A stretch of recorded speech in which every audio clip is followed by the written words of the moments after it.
All right, everybody, I'm back doing my second tournament recap of the season on Lake Murray in South Carolina. Lake Murray was a little different for me.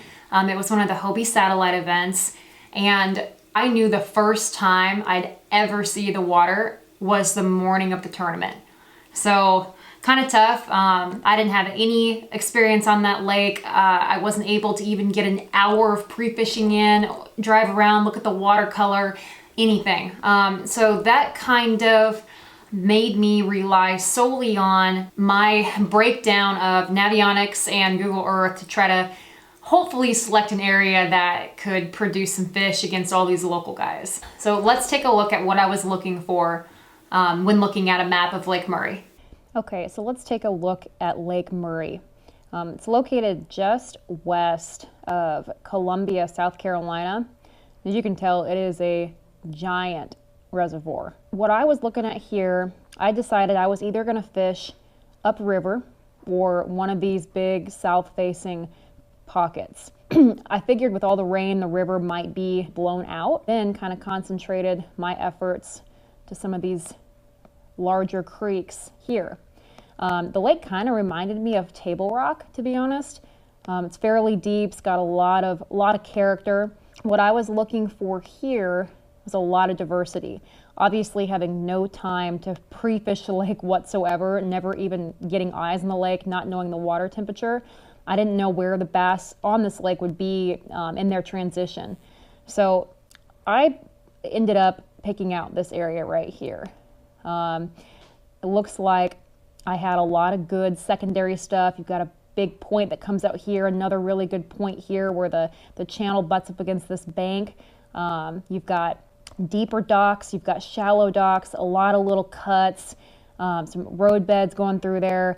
And then each of these sections, if you run back, dump out into these large, what I would consider spawning flats. Like this area back here, I did spend some time there, and man, did it look fishy. So this is where I decided on putting in. I saw that I had two launch opportunities, one here at this main bridge, but where I decided to launch was here for several reasons. One, on Google Earth, I learned that there's riprap here and this entire bank here with the isolated dock, kind of a gradual sloping deeper bank. And I really liked this. I could start fishing immediately when I launched. Got a lot of shallow docks, and then on Google Earth I learned that this pocket here was loaded with laydowns. So not pre-fishing, this was kind of what I decided would be my best bet. Gave me several opportunities to fish secondary transition stuff, to fish shallow stuff, and if I got desperate, which I ended up getting, I could flip docks. So morning of the tournament. Well, I'm here, and I'm the only person here.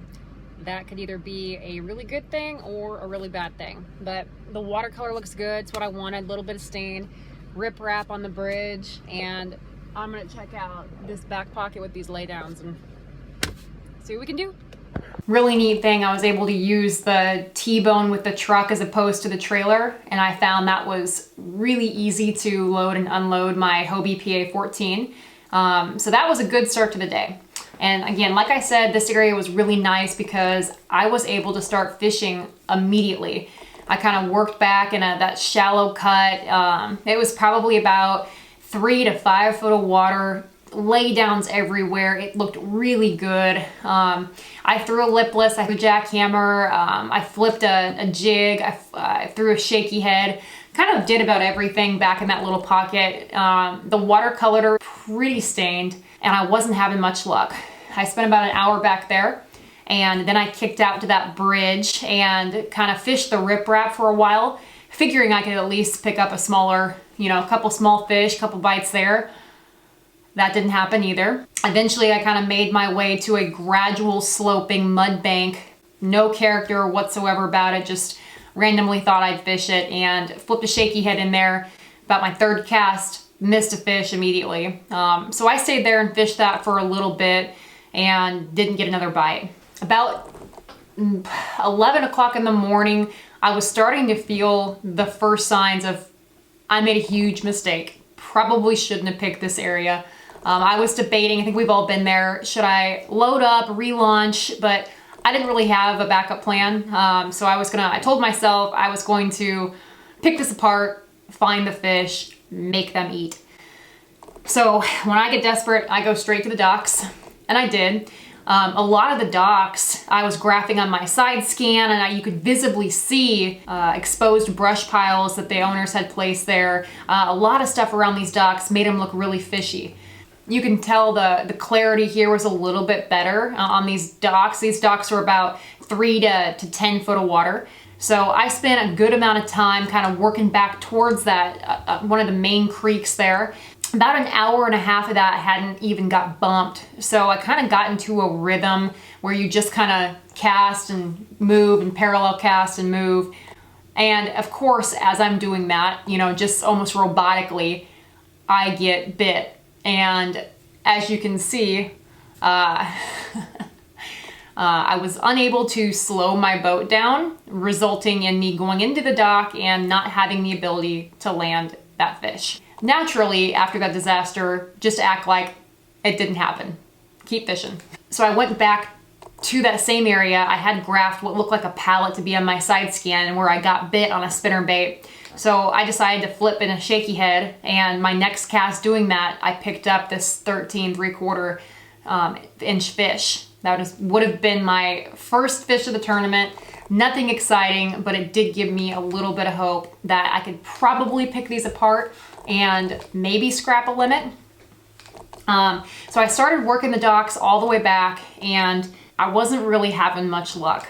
So I decided to go way, way, way in the back to that creek that I thought could be really good. The water temperature was 56, 57 degrees. I would have figured they'd be pushed up by then based on what I've known to be true in the past.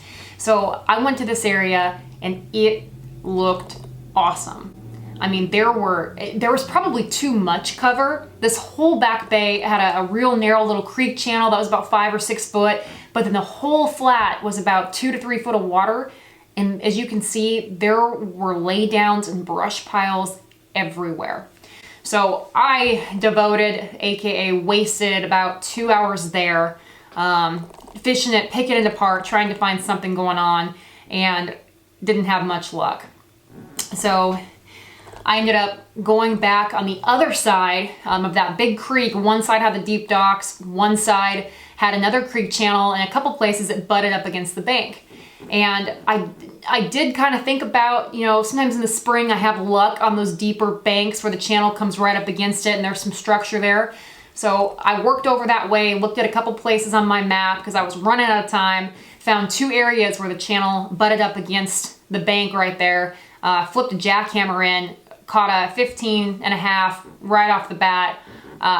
Didn't have enough time to really do much else. So I ended the day with 2 fish. Probably one of those tournaments where you just kind of wish you think to yourself, should I fish that? Or should I have saved my money? In my mind, fishing, even when you don't have time to pre-fish, still a good experience, still can be worth it. You still learn a little bit, and you still make yourself better as an angler. Lake Murray, I thought, set up a lot like Table Rock.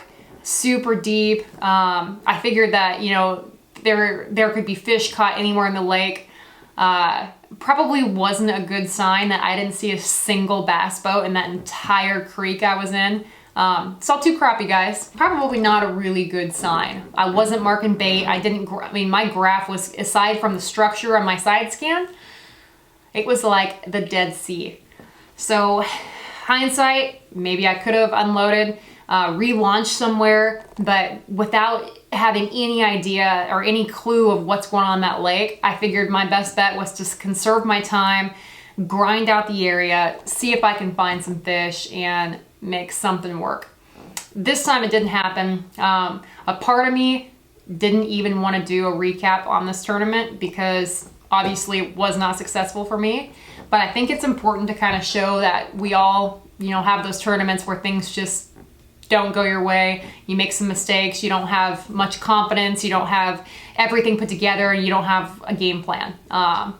We all have got that. So I think it's important to kind of show the good, the bad, the ugly, all of it. My next opportunities to fish in tournaments, I'll have ample time to kind of pre-fish, and I think they will more so fit my style. So I'm excited to get out a couple pre-fishing videos from Caddo Cross, all that good stuff down south here in the next couple weeks, along with a video on how I rig my kayak. I'll be working on that this evening. So again, I'd like to thank Jay Wallen for the use of the office to make these videos. One of these days, I'll have a home of my own. We'll see. But thanks for watching, guys, and we'll catch you next time.